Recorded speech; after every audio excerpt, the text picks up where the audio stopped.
Mga ka-cyber, napansin niyo ba kung gaano nakalaganap ang online scams at hacking incidents sa Pilipinas? Today, pag-uusapan natin kung bakit mahalaga ang cybersecurity at paano natin mapoprotektahan ang ating mga sarili online. Let's go! Cybersecurity, ano nga ba ito? Simple lang, ito ang mga tools at practices para protektahan ang ating computers, smartphones at online accounts mula sa mga hackers.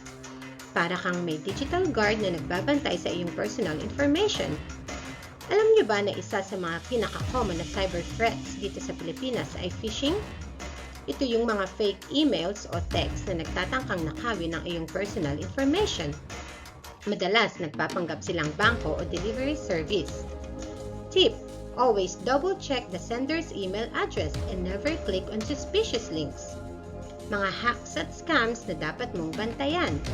Marami tayong naririnig na GCash scams or online shopping frauds. Minsan, tatawagan ka pa ng scammer, magpapanggap na from a legit company, kaya iwasang magbigay or mag-ingat sa pagbibigay ng OTPs o personal details.